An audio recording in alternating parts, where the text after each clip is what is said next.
Welcome back. Today we're testing the new Motiv Forge Ember.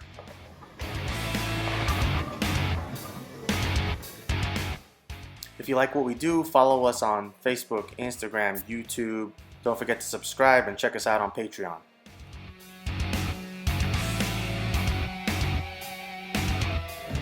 First impression, the Forge Ember continues to validate Motiv's ability to make heavy rolling, strong control balls.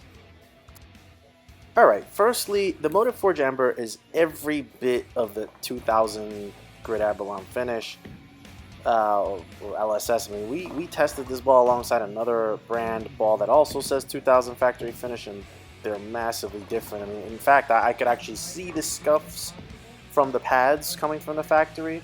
So, well, that was early in the pad life, and honestly, the ball also doesn't shine up anywhere near as quickly as you'd think. So anyway, let's get into it. As I expected, this is clearly a strong control ball.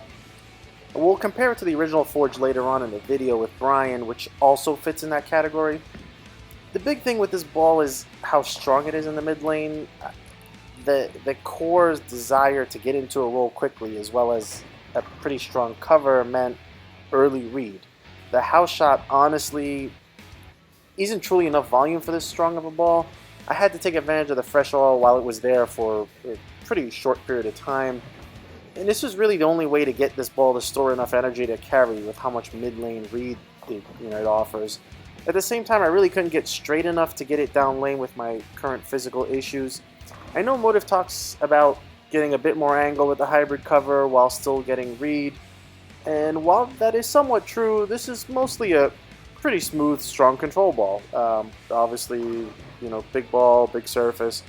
So you can open up the angles a bit, but it's still limited in terms of carry when you open up too much, since it uses just too much energy earlier in the lane. Maybe with some more volume, I'm sure there'd be more miss room with how heavy and controllable the motion is from the Forge Ember. Here, I was still able to use it between the third and fourth arrow, taking advantage of that nice heavy roll. Once the volume or the pattern breaks down a little bit, start to get some flat hits. Now Tyler is also testing the Forge Ember with us, and with how strong it is, he saw, I would say, a preferable look from at least the fourth arrow and sometimes beyond. Again, you can see the same thing as I mentioned already. That strong, big roll in the mid lane. Honestly, the surface finish certainly is quite a bit for this, what I would consider medium light house shot. In Tyler's hands, the ball can definitely cover some boards, but because of the mid lane read, missing in would not hold. Now, if again there was a bit more volume in the middle, like there is typically with the heavy wall, house shots, missing in with a Forge Ember would likely be a good miss. Missing out on, I would say, on this particular condition just bled too much energy. This really isn't a ball you want to ask to come back from left field.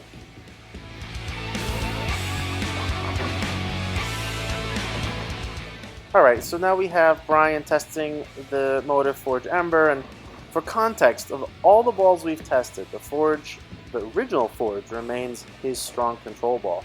It's been a stalwart in his bag since we tested it. It's very smooth and controlled, but works to, control those tougher conditions and still carry. It again doesn't go sideways, and it isn't meant for that, but it has the mid lane read and drives effectively. So we were trying to figure out if the Forge Ember will be the same look, earlier, later, more backhand, less. Theoretically, it should be a smidge longer with a bit more backhand. I would say he had a very good look overall with the Ember. At the end of the day, it has surface, and it has the same core as the original. He did have to, let's say, get a little away from that outside friction, since it does kind of die if it sees it too early. But once he got it, just in enough, that shot looked quite good. He could continue to move in and maintain the look if he took the speed down a bit. So now how does it compare to the original? Honestly, they're quite close. However, the Forge is a bit earlier and stronger, and that meant that while he could play more or less in the same location on the lane, when he moved in with the original Forge, he didn't have to slow it down to get that motion. So while it may be deceiving to the eye to watch both balls look quite similar, the Ember did ultimately get down lane just a bit more, so not quite an early enough read from the cover for the core to start that heavy roll and punch, once he moved further in. So he did have to kind of slow the Ember down a little bit to get the same look as the Forge from deeper in the oil.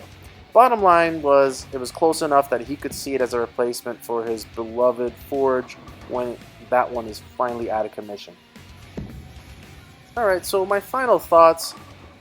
The Motiv Forge Ember is clearly a strong control ball, so basically you can call it that benchmark type ball, but for heavier conditions. It's pretty close to the original Forge, and I think Motiv has placed it correctly in their ball guide.